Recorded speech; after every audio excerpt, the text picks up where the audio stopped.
நம்ம இந்த வீடியோவில் வந்து மஷ்ரூம் பெப்பர் குழம்பு எப்படி செய்யறது அப்படின்றது தாங்க பார்க்க போகிறோம்.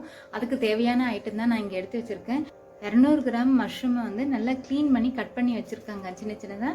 இது ஃப்ரை பண்ணுறதுக்காக, இது தனியாக வந்து வறுக்கிறதுக்காக இது தனியாக வச்சுருக்கேங்க. இதில் 2 ஸ்பூன் வந்து கசகசா, கடலப்பருப்பு 2 ஸ்பூன், 2 வரமிளகாய், 3 ஸ்பூன் மிளகுங்க, தனியா 2 ஸ்பூன், பட்டை 1, 4 கிராம்பு, 2 ஏலக்காங்க. இது எல்லாம் வந்து நம்ம வறுக்கணும். அதுக்காக இதை எடுத்து வச்சுருக்கேன்.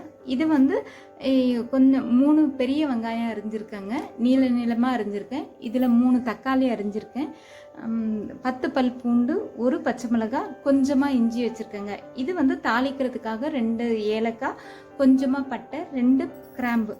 இதுதாங்க இதுக்கு தேவை. இப்போ நம்ம இதை ஃபஸ்ட்டு வந்து இது எல்லாத்தையும் இந்த மசாலா பொருள் எல்லாம் அரைக்கிறதுக்காக முதல்ல வறுத்துருவோம். இப்போ வானலில் எல்லாத்தையும் ஒன்றா போட்டு வறுத்துடலாங்க.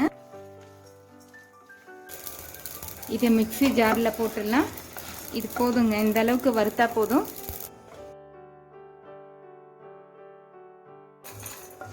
இது கொஞ்ச நேரம் ஆறட்டும். இப்போ இதில் 2 ஸ்பூன் வந்து ஆயில் விடுறேன். நம்ம கட் பண்ணி வச்சிருந்த காய்கறி எல்லாம் வதக்கணுங்க, அதுக்காக இதை நான் வைக்கிறேன். இப்போ இதில் வெங்காயம் சேர்ப்போம்.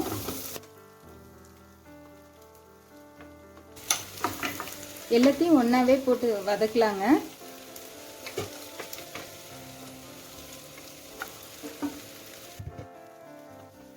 வதங்கட்டும், வெயிட் பண்ணுவோம். அதுக்குள்ளே நம்ம மசாலா, வறுத்த மசாலாவை நம்ம அரைச்சிடலாங்க. இந்த அளவுக்கு வதங்கினா போதும். இதை நம்ம வந்து ஆற வச்சு மிக்சியில் இதையும் குறகுறப்பாக அரைச்சிக்கணுங்க. அதாவது ஒன்றும் பாதியமாக அரைச்சிக்கணும். இப்போ இதை நம்ம மிக்சியில் சேர்த்துடலாம்.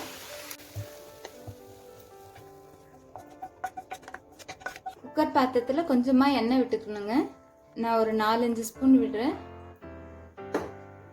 இப்போ நம்ம தாளிக்கிறதுக்காக எடுத்து வச்ச ஏலக்காய் பட்டையை போடுறேன். இப்போ அது கூட கட் பண்ணி வச்ச மஷ்ரூமை சேர்க்குறேன். மஷ்ரூம் நல்லா வதங்கணும். மஷ்ரூம் வதங்கும் போது அதுலேயே கொஞ்சம் தண்ணி விடுங்க. தண்ணி கொஞ்சமாக குறையிற அளவுக்கு நம்ம வதக்கணும். கொஞ்ச நேரம் வெயிட் பண்ணுவோம். இப்போ அரைச்சி வச்ச பவுடரை சேர்த்தாச்சுங்க. இப்போ அரைச்சி வச்ச விழுதியும் சேர்த்துருக்கேன். இப்போ இதை நல்லா கலந்து விடணும்.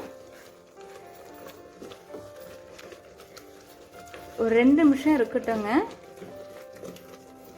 இப்போ இதுக்கு தேவையான அளவு உப்பு காரம் நம்ம சேர்க்கணும். மிளகு நம்ம ஆல்ரெடி சேர்த்துருக்கிறதுனால மிளகாத்தூள் வந்து கம்மியாக சேர்த்தா போதும். இந்த குழம்புக்கு தேவையான அளவு உப்பு சேர்க்குறேங்க. இது கூட 2 ஸ்பூன் வந்து மிளகாத்தூள் சேர்க்குறேன். இது கூட கொஞ்சம் தண்ணி சேர்ப்போம். இதை நல்லா கலந்து விடுங்க.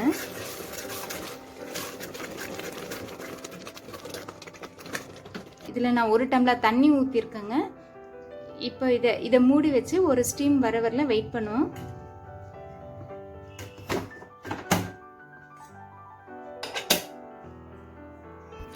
குழம்பு ரெடி ஆயிடுச்சுங்க. திறந்து பார்ப்போம். சூப்பராக வந்திருக்கு. இதோட கறிவேப்பிலை சேர்த்து சுட சுட இட்லியோட சூப்பரான மஷ்ரூம் குழம்பு சேர்த்து சாப்பிடும்போது ரொம்ப ரொம்ப ரொம்ப நல்லா இருக்குங்க. இந்த காலை உணவு சூப்பராக இருக்கும். நீங்களும் ட்ரை பண்ணி பாருங்கள். உங்களுக்கும் பிடிக்கும். உங்களுக்கு பிடிச்சிருந்தா லைக் பண்ணுங்கள், ஷேர் பண்ணுங்கள். உங்கள் கமெண்ட்ஸை என்னோட ஷேர் பண்ணுங்கள். தேங்க்யூ ஃபார் வாட்சிங்.